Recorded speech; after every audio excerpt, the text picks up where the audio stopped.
Hello, and welcome to 10 Very Big Books, a Malazan read-through podcast. My name is Peter Bond. I've read every book in the main series. However, my two co-hosts have not. With me today is my friend and closest confidant, India Jones. Hello, welcome. And our very own face in the rock, it's Joshua Baker. What up, it's your boy. Okay, we're here, House of Chains, book 4. We're doing it. New year, new me, new book, new season. But before we get into it, we had 2 quick points of business we want to get out of the way. First off, from this episode forward, we launched a Patreon. There's a link in the show notes if you want to contribute and anything to help to make the show. That said, we are in a time of pandemic, and there's a lot of important causes to support. So, we understand. But if you want to help us to continue to make the show and make more of it, you can follow the link in our note. We have a few tiers and nice stuff to go along with them, but mostly we're going to put out another episode of the show each month up on the Patreon. We have a lot of ideas of things we want to try. Maybe talk about the chapter poetry more, different books or movies, and we'll do more role-playing there. But most importantly, for our first month, Peter and I are going to talk about the Lord of the Rings films. I'm watching them for the first time, and we thought it would be fun to talk about, or more so, Peter thought it would be fun to talk about. Well, you seem enthused when I pitched it, so I don't want to make it seem like... Listen, I'm just a team player at the end of the day. Yeah, but I don't want... But, like, you said yes. Do you know what I mean? It was a cooperative decision. Peter, I could never say no to you. I could never say no to you. Don't say that to me. Anyway, that was just that point in business. Much love. Here's our second point. We have a secret. AJ's been on the show the whole time. He's here right now. Gotcha. Here I am. Hello. How are the... that's right, it's our producer, AJ. How are the bars? How are the levels looking? Bars are looking good. Levels are looking also great. The waves, are they wavy? Always. The waves are so wavy, dude. Surfing. Well, You sound so excited to be Yeah, here, he's bud. so excited. Contrary to how he sounds, I'm elated. I'm elated to be here. very simply, AJ had a hoot reading Memories of Ice, and he wants to hang out and contribute to the show. So I think the conversation's still going to be mostly about the three of us, but AJ's going to hang out and chime in. He's got some quotes I think he likes sharing, and he's got he's going to share his own, get a little producer takes in here. You know, get some producer thoughts. Yes, I'm extremely excited. I maybe have some... I don't have any quotes for this week, but maybe I'll come with some quotes. We'll see. So I'm very excited to be here watching you guys record. Yeah. He's in the shadows. Yeah. That's all our business. Let's get into it. We've cracked open volume 4. We're reading House of Chains. I'm excited. I'll take the prologue. It's nice and short. You're going to do it. Yeah. Dude. It's super short. You can do it. Yeah. I forget what happens in this prologue. It's been like a month. There's a spoiler if you're like, who is Troll Sangar, and you go to the cast list. There's a spoiler in there, so don't do it. Oh yeah, I saw that also. Yeah. You guys always look at the cast list. I just let it happen. Whatever happens, happens at this point. Yeah, honestly, All right. that's a better choice. Yeah, truth. All right, here we go. Prologue.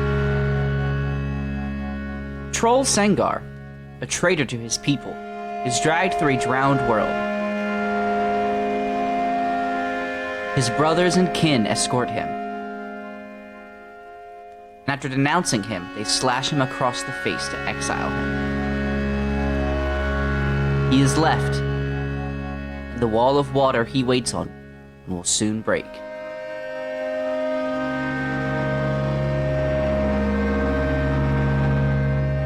All right, Josh, how much of this prologue meant anything to you? What's less than none? Are we working with that? Like that negative space? I like that. Yeah. Yeah.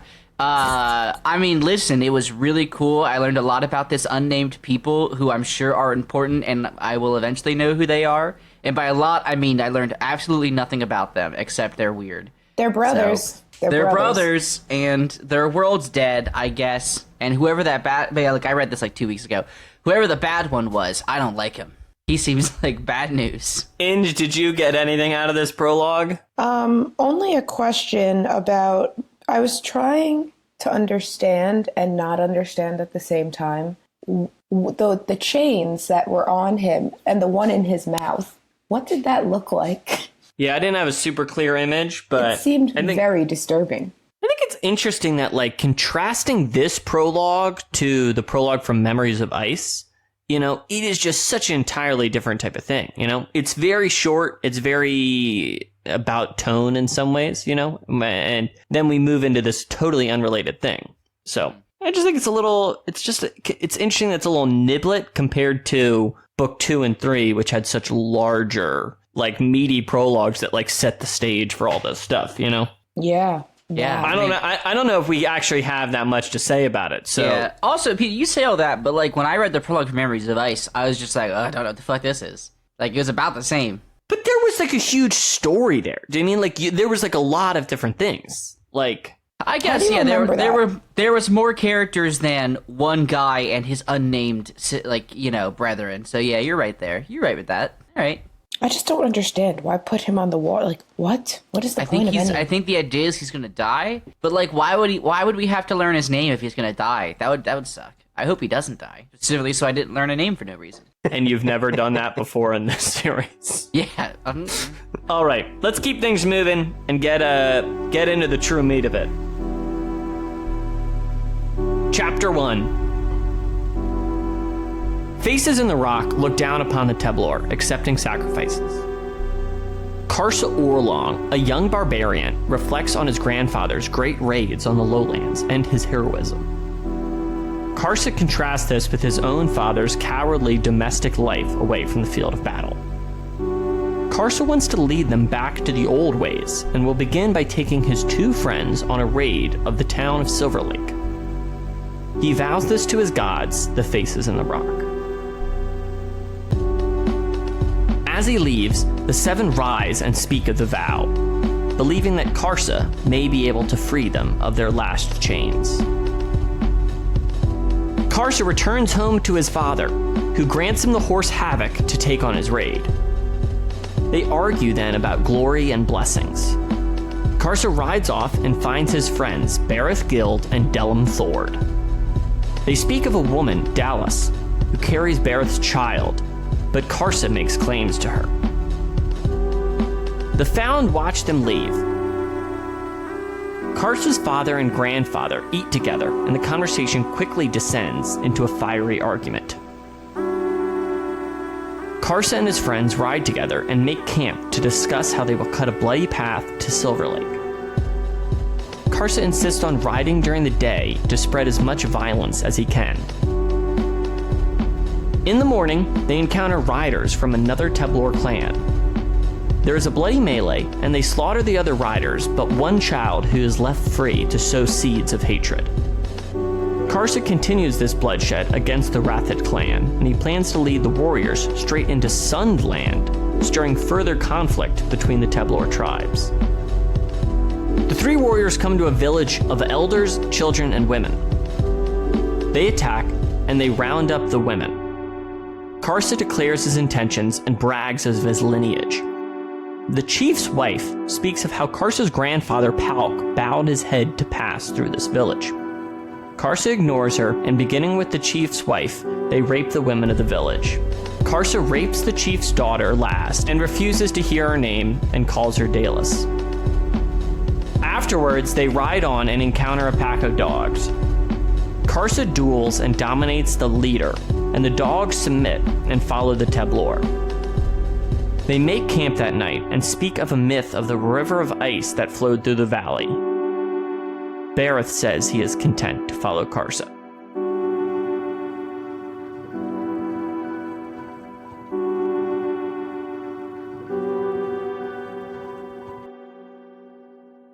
I'm sure, Inge, after you put down Memories of Ice, your first thought was, what is going on with the barbarians in northern Genebacus? Obviously. So we come to a totally new setting, we meet a totally new character, and we're just in this new space. What's your impression? How do you feel? Where are you at? Okay. This scratched an itch that I was waiting for 4 books. What? No. So, just a few preliminary questions about these people. Okay. So let's start with age. That's my most pressing question. Karsa's like a young dude. But he's like 80? Yeah, they allude to it when he says something like the children haven't been visited for 400 years, not since his grandfather. And that's like the first hint that like, oh, these dudes are like, they're all very long-lived. So are they like humans? Are they like superhuman? Because they like they heal on their own. They age strangely. Do they look old? India, if I had to guess, because I texted this to Peter like the first day I started reading. I have a feeling that they are related to or descendants of one of the big races that we've heard about, but they don't. They don't call themselves whatever that race is. That is my guess. They're definitely not human. Okay. And do 40-year-old children look like children, or are they just grown men that are children? I don't know. I guess I called him young because he acts so incredibly like... Yeah, he feels like a 20-year-old. He's an angsty teen. Yeah, he's like Filled such with a... angst. Yeah. He's just, yeah. So he acts so young. I guess that's where I was at. No, but I just was... Because I'm just wondering now, like, is he, though? For them, I don't know. Regardless, I don't really... that was just confusing to me. Not really confusing, just I wanted to understand it more. Sure. Like, who are these people? Yeah, but I think that I'm just very confused about them so far, or their motivations. I just don't understand why he wants to kill these people for no reason. Where are they? Like, is there a purpose yet for why they have to go and make their gods proud by killing people for no reason? Are they in it for, land? Do they want to just own things? Like, what's the vibe? Can you tell me that? Can I know that? What do you think, Josh? I would say, India, that the thing is that most of them don't want to do this thing. And it's just that, like, a couple of them, i.e. Karsa and his grandfather, are, like, clinging desperately to this idea of the old ways and how those ways are the best. And they do include, as they say, slaughtering children. Right. So it doesn't really feel like he makes this big deal about his dad being, like, this weenie. But, like, no one else has done anything either. So it really just feels like Karsa is just kind of like, this is what we do. And everyone's like, no. But then, like, why did his friends go with him? And they're not even friends. He's not very nice to them or care about their well-being. I can answer that. One time, Peter said, yo, Josh, what if we just, like, hiked up this mountain that people die on? And I went, Peter, well, all right. Like, it's very easy if someone's like, let's do this, to go, okay. Oh. Well, I hate Karsa. That's where I'm at. How are you feeling about him, Josh?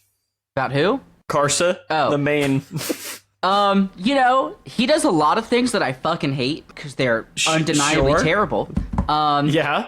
But, you gotta, look, dude, the dude if he's got one thing, it is self-confidence and assurance in spades. It's very hard to not be like, not rooting for him. I'm not rooting for him to rape people and slaughter children, so that's out there. But, like, it's pretty wild to hear him say, like, I'm going to do this insane thing and then just do it. So. Yeah. Yeah, me too, Ange. I love his father and grandfather, and I love their conversation. His dad is the only sane human being. Well, and it's clear that, like, his, Kepler. like, insecurity about his manhood and, like, proving himself are all wrapped up in these weird daddy issues he has. Do you know what I mean? And that is, like, spurring him further in this time. And I think it's tough because I kind of almost want to talk about both chapters, but in this chapter, boy, he is just peak unlikable. What a truly loathsome person. Not loathsome, but I don't know, loathsome, but. I would say he does nothing in this chapter that makes him redeemable as a character yet. He's just, he's just so, I don't know, man. I would also like to talk about, look, the dude's fucking dumb, right? Major dumb. Right? He is like, I could not get over him being like, well, listen, I know that the girl I'm in love with routinely sneaks off with my big dopey friend and that they share secret meetings, but I know they definitely haven't fucked and she'll come around. And it's like, how thick do you have to be for that to be like your whole idea? Like, I don't know. It was wild. Yeah. And obviously all that stuff with her is so, I don't know, misogynistic and loathsome. Do you know what I mean? It's just, Literally horrifying. yeah. And then when he tells the chief's wife and daughter, like, oh, yeah, and you should go live where I live now so we can raise my children there. I'm like, oh, my God, kill me. This is my nightmare. God. Yeah. It's like truly terrible. Yeah, he's shitty. But I'm excited to talk about the next chapter because I feel like I have a lot more to say about that one besides like he sucks. Yeah, you know what I mean? this was really just an opening. I feel like not much went on here. We just learned. It's an opening gambit that, he's a bad person here, Daddy issues made him shitty. And Oh, I also want to say, the one part of this chapter, though, that I was very into was when he's not in it, and instead the 7 faces in the rock. The faces in the rock. We gotta talk about that. Like, that was very interesting, that all of that. Where's your head at with, like, that scene of them, So, I mean, well, we know a little bit more from the second chapter, I think, is when we learned a bit more. But in the first chapter, I think where I was is that they were 7 people who died, and because it seems like everyone that's part of the Templars is in some way a bit stupid, they were like, our gods! They're here! I don't know. How did their faces get in the rock? Like, who carved that? So maybe they were important and their faces got carved, and then over time the carving went from like, oh, historical figures to gods. I don't like that, I guess. But like, oh, hey, here's a weird question. Did the Templar have a written history? Well, they find all those glyphs. Right, they find the glyphs. Is that this chapter or next? That's in the next chapter. Right, we'll talk about but it like, it seemed like they were very not used to reading, like they can, I think what's so interesting about this is if, like, this whole plateau and this whole little adventure truly feels like a World of Warcraft starting zone. It's super. It's either starting zone or it's the DLC for like an RPG. It's just like we're in the little pocket. There's these different parts. There's this whole world, and I think Erickson does this awesome job where slowly, especially in the second chapter, you learn about like the Jagged and the Talanum, like how this whole zone kind of has this history in the background. Do you know what I mean? It's very compelling. Yeah. Well, just a final question that's really random. Why were the 7 gods all mangled up? Is that a secret? I have no comment. I don't think we know yet, India. Got it. Yeah, I don't know.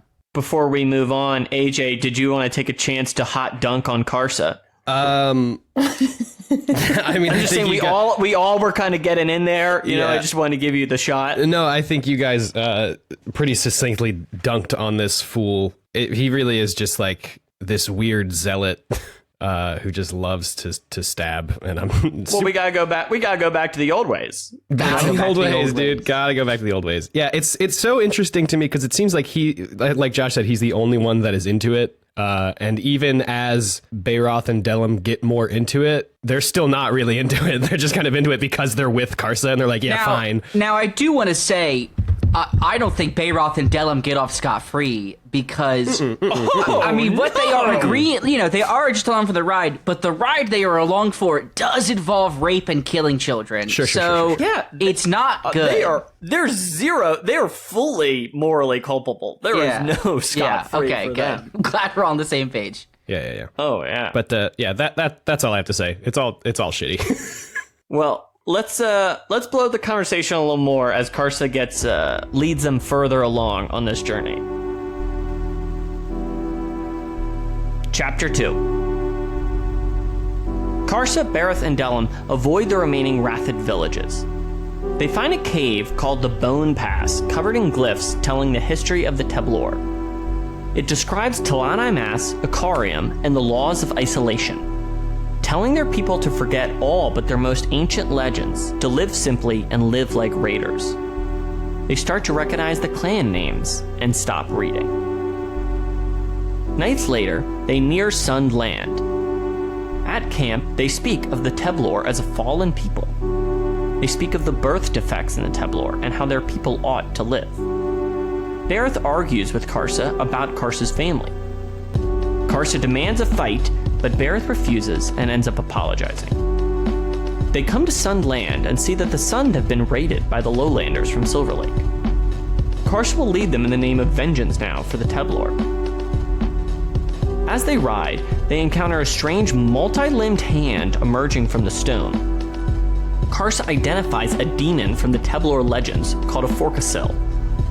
They recall ancient stories about both this demon and Akarium laying laws down for the Teblor.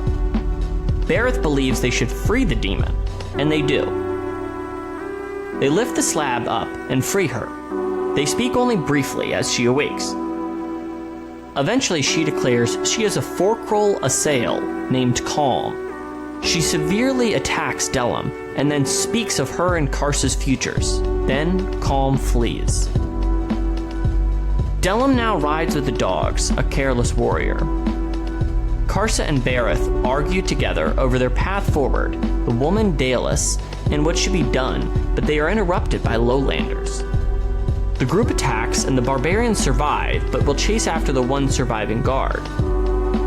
Bareth agrees to follow Karsa forward, and they find a narrow staircase of bones off the plateau and will follow it down towards Silver Lake. In the morning, the three of them prepare. Bareth paints Delim's face to prepare him for death, and they ride towards the village. There are far more soldiers than expected. They ring an alarm bell. Their horses jump the walls of the village, and they battle. Bareth's horse and Karsa's own horse, Havoc, are killed. Karsa watches Delim be cut down. Karsa jumps off a platform and ends up impaling his shoulder. The lowlander who had escaped speaks to him. He says Karsa's grandfather came down off the plateau and didn't raid them, but he was sick and nursed by the villagers. Karsa is wrapped up in chains and brought out into the streets, where they meet Master Silgar. Bareth is wounded and tied to a wheel. Bareth has refused to help them and is killed, but not before yelling, "Leave me, war leader." Karsa is brought to the slave pit and chained to a tree trunk. Karsa thinks of Bareth's death as he uses an arrowhead to try and free himself. Karsa stops when the tracker Damask enters. He is the man who had escaped him earlier. They speak of the Malazans and conquest. Damask leaves, and another slave speaks to Karsa. He speaks of his time fighting the Empire and helps Karsa try to break free of his bonds. The man's name is Torvald Nam, and they are united in their opposition to the Malazans. Karsa works to free himself, and then he sees some of the Sunned Teblor have been enslaved. Karsa is disgusted by them, and thinks of the decay of their clan. Eventually, Torvald frees him, and the two escape the pit. Torvald plans to flee by foot, but Karsa will not. The warrior will have his bloody revenge. He destroys an altar, invades a home, killing children, and then rapes a young girl. As he awakes, the slavers have already ridden out.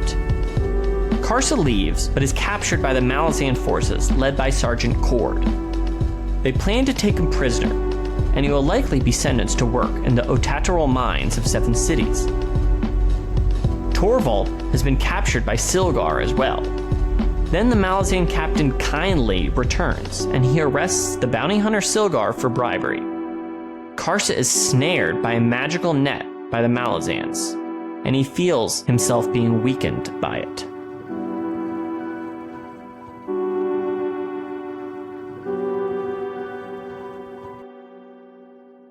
All right, I feel like there's so much meat in this chapter. I'm very hot on this one. You know, I feel like to be candid, the first one, I'm like, man, this dude sucks. You know, this dude sucks hardcore. And this one, I just think he still majorly sucks in this chapter. You know, but there's more interesting things to think about besides like this dude sucks. You know, Right.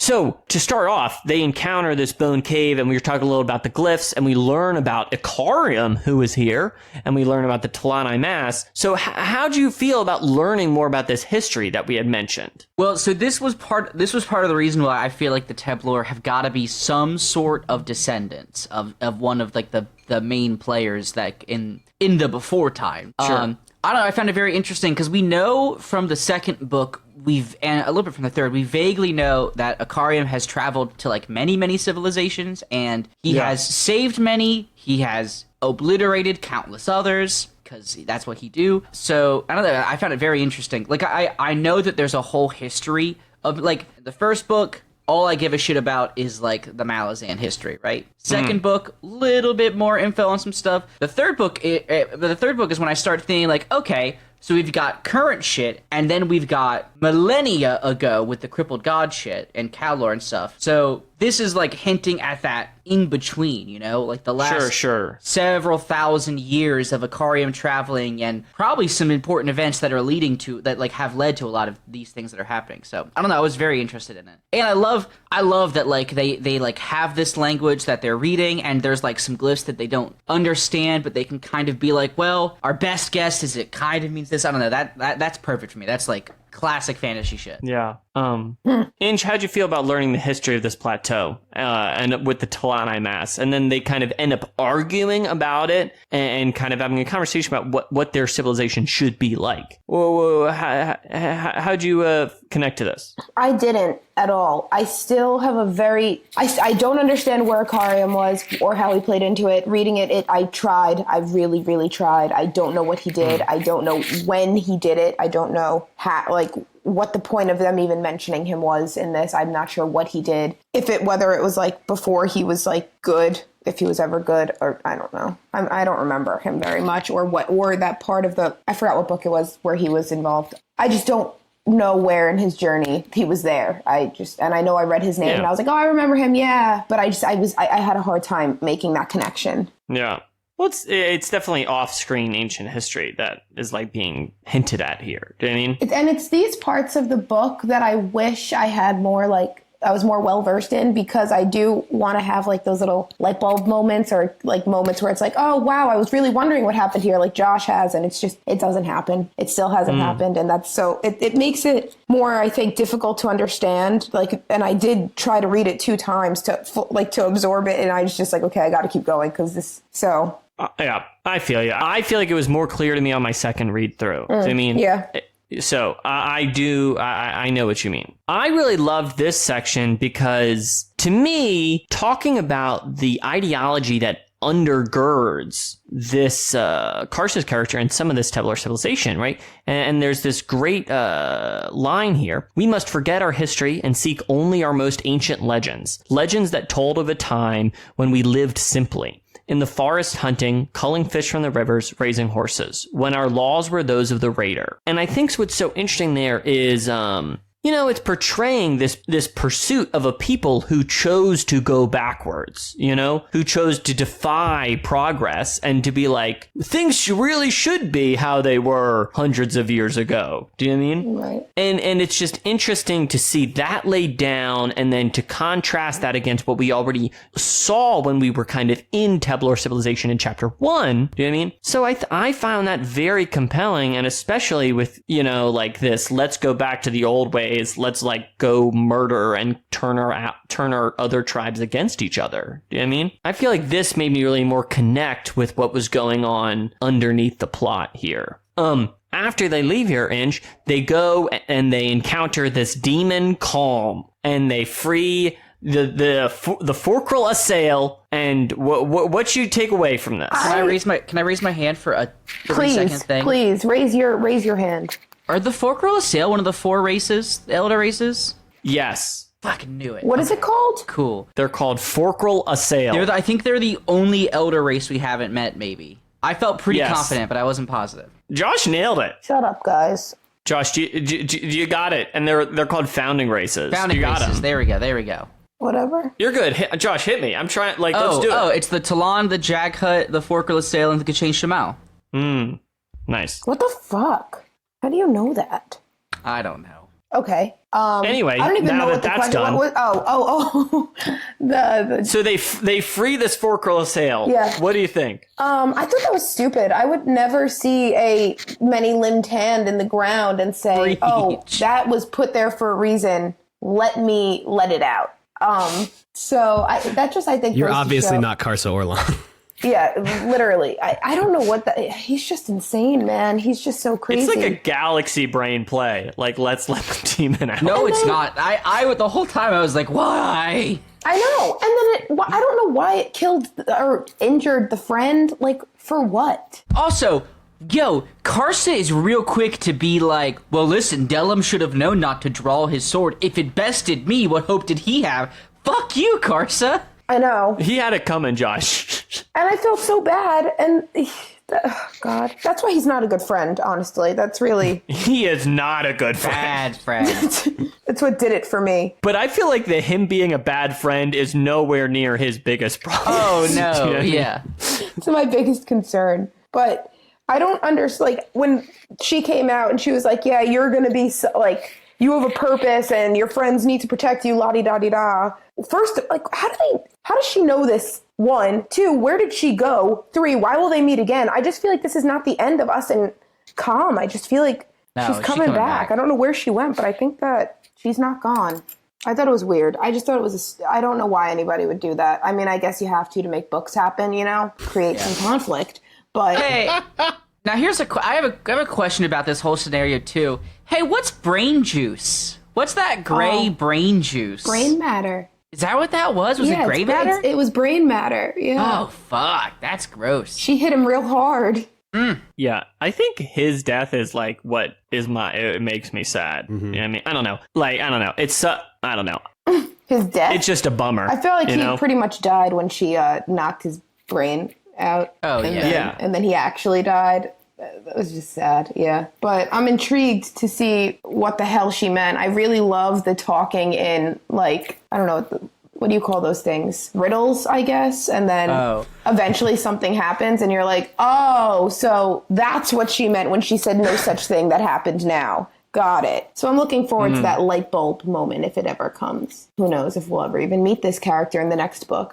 Maybe he's done after this book. Maybe he'll die at the end of book 1. Let the plot thickens. Yeah, I wouldn't put it past Steve, you know. Me either.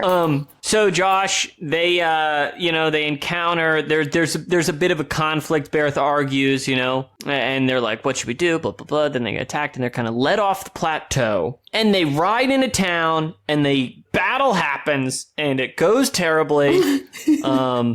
They really fully botched it, you know, fully moronic decision. Granted, there's How only did it 2 hit of you them this? and a group of dogs. Yeah. Yeah, it's like I got me, my 2 friends, a bunch of dogs. Yeah. Let's ride Let's into do this it. This town is and murder fine. everyone. So the first thing I want to say is I was very, very relieved when it is finally revealed that the Tablor, specifically the tribe that Karsa is from, are just a bunch of real biggins, and so humans are smaller than them, and they call them children. That was a relief, because this whole time, I spent the whole first chapter and a half being like, why does his grandpa take so much pride in slaughtering children, and why is that what Karsa wants to do? I was very happy to find out that they meant just humans. That was good. Well, I think he also kills some actual children. Yeah, he Let's does, be but very clear. he calls all people, all humans, he just calls them children. So I was very happy to hear about that. I didn't know that. Yeah. So, thank you. You're welcome. But I want to say that this battle fully encapsulates what you need to know about Karsa Orlog. It is that he is very strong and capable, but as strong and capable as he is also dumb as a fucking brick. He's a moron. And self-confident. So, like, when he jumped his horse over the wall, I was like, this is gonna go bad. Like, there's no end game here. There's no escape plan, you idiot. I like how they get out from behind the rock. They see that there's too many people. They see there's and a they're whole like, fucking town with a wall, and they're like, They're all like, right. well, let's keep going. Sounds good. Let's do it. Karsa literally goes from thinking, all right, I'm going to kill like 30, and then he sees this and he goes, all right, I guess we'll need to kill more people. Sword time. Oh, God, stupid. What's all, we haven't even talked about it. I guess their whole thing is also that they have a tree that makes an oil that not only makes them invincible warriors, but also, you know, lustful, you know, perverts, and also makes their wooden swords sharp? Like, what a weird trio that thing can do. I think so. The blood oil is what we're Yes. talking about. Yes. I think one is extremely cool that they just put it over a wooden sword and it makes it like really, really sharp and fills in all dents and stuff. Like that fucking rules. That's so cool. Yes, for But sure. I also think this is the same liquid from that Bocalane Coral Brooch novel. Is it from? I wondered because of the lust thing. It is the same liquid, and I wanted to note at the time, but I knew we were going to read this so soon, I just left it to kind of be discussed now. Gotcha. So I thought it was kind of a fun Easter egg in that novella. Yeah, it was. Yeah. Yeah, it's interesting. Okay. Yeah. Hey, I, think don't the know way, what you guys are talking about. Sorry, and I don't know. I think it is fun. I like how it's used with the sword. I don't like how it's used in discussion with the sexual assault. So I think that's kind of beat, you know? I don't understand what it is. It's an oil from a tree, and it either sharpens a blade or makes you so full of lust that you can't help but rape people, basically. However, theoretically, if the other person gets a drop of it on their lips, they are also filled with lust, and therefore consenting. That's also... Don't care about the theoreticals, Josh. I do not care about that. But see, like, that's bad. That's bad, too. Yeah. Do you know what I mean? It's just... Who is this a man-made thing? No, it's from the trees that are in the Teblor Plateau. I see. Okay. Okay, got it. I'm so glad you guys brought that up because I was going to ask afterward anyway. So, Inge, we, during the battle, we see Dellum get cut down, we see Bareth get killed. And most importantly, the horses. The horses. So many horse deaths. Kills me every time. Never gets easier. And then Karsa ends up getting chained up and captured. Yes. How'd you feel about this outcome? Did you feel like this is where we were going? I definitely... Okay, so in the first chapter and of the beginning of the second one, I was like, wow, it's really impressive that these three guys can just kill all these people and, like, be fine. Like, how are they so good? And then when they were going to go into the town, I was like, all right, well, this is going to be a real testament of if they're actually as deadly as I think they are, based on how they're being portrayed right now. And gladly, they are not. So I was happy when he got captured. I was sad when the other guy died because, like, I really don't think he was a bad guy. Like, I don't think he wanted to be a bad guy. I just think, he was just following. I just felt bad, kind of. Not gonna lie. I agree. I felt a little bad, but also he is like a major murderer and rapist. So, like, I don't, yeah. Weighing both things, That's true. You can't be. I can't. You're right. Yeah, fuck Bayroth. They're not mutually exclusive, but just making note, I want to say, I think Bayroth is my least favorite of the three because he has the brain to be independent, and he just doesn't. Like, he is a smart, capable dude. I don't know why he went. Also, he could probably, with that which, by the way, we didn't even talk about the bear skull, the coolest fucking weapon to ever be a thing. I mean, if he hits Karsa with that, it's over. So, like, I mean... I do know what you mean, that, like, he is giving Karsa shit and, like, pushing him back on, like, Karsa's dumb ideas sometimes. To me, that feels worse. And then at the end, he's like, all right, sure, let's keep going. It feels worse to me because Karsa is so dumb he doesn't understand what he's doing is bad. I really think Bayroth does. I don't know. I don't know if I would characterize it that way, but because Karsa definitely believes in that, like, this is his path to, like, and that he should be doing it. And I think Bayroth has enough doubts that, like, he should be like, hey, you know what? No, I don't want to be involved in these terrible acts. I love the conversation when Bayroth is like, your dad seems like he's got things figured out. Yes. You should be more like your dad. Yes, and then the next step is Bayroth go home. Yeah. Ugh. And then Karsa ends up, they kind of talk to some slavers, and he ends up in a slave pit, and he meets Torvald Nam, who helps him free. And what struck you about Torvald Nam? What do you mean? Do you know who he is related to? The name sounded familiar. He's from Darujistan. Nam. Uh-huh. You got it? No. Josh turned into a quiz show all of a sudden.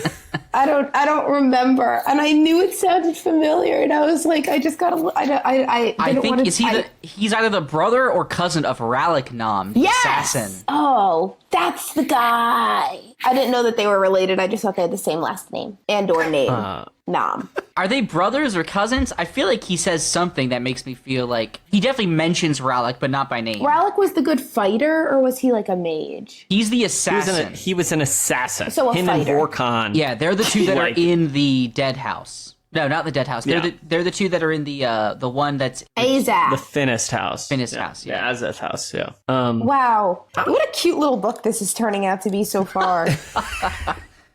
I love Torvald Nam. I love meeting him here. He's a character I adore. I like how he's like, kill us all, and then like he gets in the water. He's like, wait, I'm good actually. Just you've killed my two good friends, but I'm good. He's just like a classic, like almost like huckster, like Music Man type persona in my head. I really hope because they say he's been captured again. I really hope that he gets chained up by like Karsa, and they become buds. That'd be cool. And then Josh, I love that they get out together. He's like, all right, let's dip. And Karsa's like, no, this is the beginning. What do you mean leave? We have to get revenge and kill everyone still. Zero part of me was surprised. And also, like, he gets captured. Spoiler, he gets captured. But it was like, of course he gets captured. Like, of course this is where this goes. Of course. It can't go anywhere else. He can't go back to the plateau. So yeah, he gets captured by Malazans, and we're encountering the Empire, So, and then we hear maybe what's going to happen to his fate, and then he kind of gets weak on his net. So,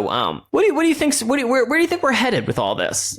Like that. I guess that's where I'd be curious to know. Well, we are currently, if I'm not mistaken, about 2 years behind where we start Gardens of the Moon. Maybe just a few months. We are in the past. Yes. Well, they are currently sieging Pale, and I know that Pale is sieged for quite a while before the opening moments of Gardens of the Moon. So, okay, so Peter, your question was where we go from here. I have what's your I guess here's my why do you think this is where the story's starting? I have to assume that maybe Karsa could end up at the Ototero mines. Know that the Ototero mines are attached or on an island off the coast of 7 cities. So it is possible that is where Karsa ends up. And, with things taking time, it's possible that he is in the Ototero mines at the same time as Felison, Haboric, and other guy, Bowden, right? So it is possible that in their escape, he also escapes, but we just never see him Deadhouse Case. I don't know. That feels like the logical reason why we've heard Ototero Mines, and it's this current timeline, but, I don't know that. And we know we're going to end up in 7 City for the most of this book. And your hand shot up. What's up? I just feel like he is a part of something that was in that book that we read before. Deadhouse Gates? That is a cold take, Inge. That is what I'm saying. I feel like he is a part of this rebellion, man. I don't know why. I can't. I feel like he's gonna end up being some third party to it.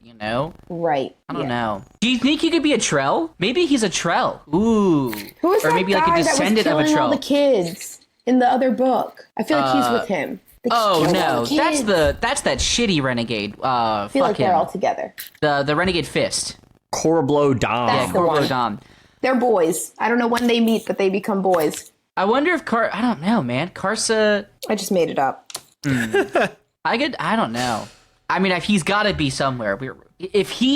I'm going to put my foot down right now. If he is introduced and the whole first book of this book is about him, but then he doesn't come back the rest of the book, I will be fucking pissed. I won't be surprised. But it is classic Erickson to do shit like that, to just be like, hey, what's form? Never heard of it. I will say, I feel like you were a bit robbed because Steve mentioned that it opens with this new character, right? Yes. When we interviewed him.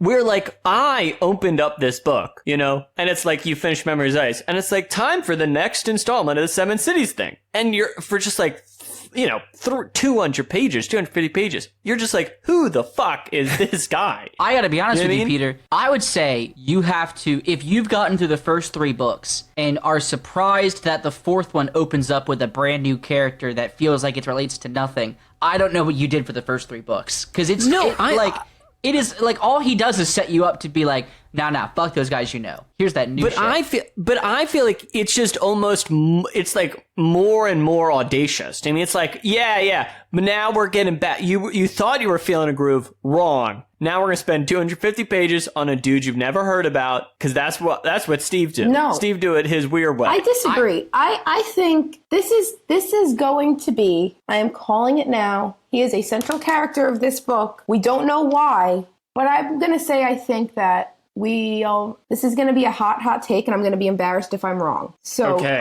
If I'm wrong, I don't want to bring it up again. Okay. We already know this character, and we don't know him by name. That'd be something.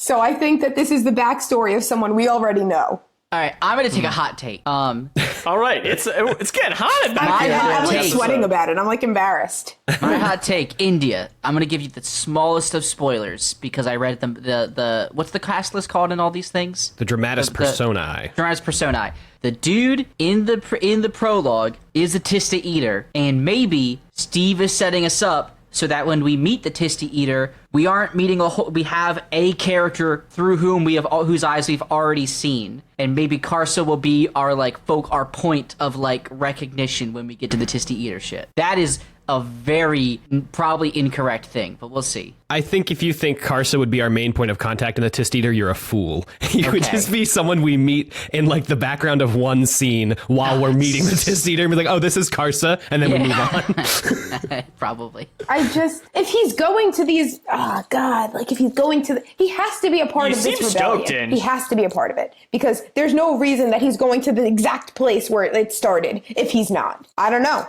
We're gonna have to see. Yeah. Why am I excited? It's hot in here. And I gotta say, I love this energy.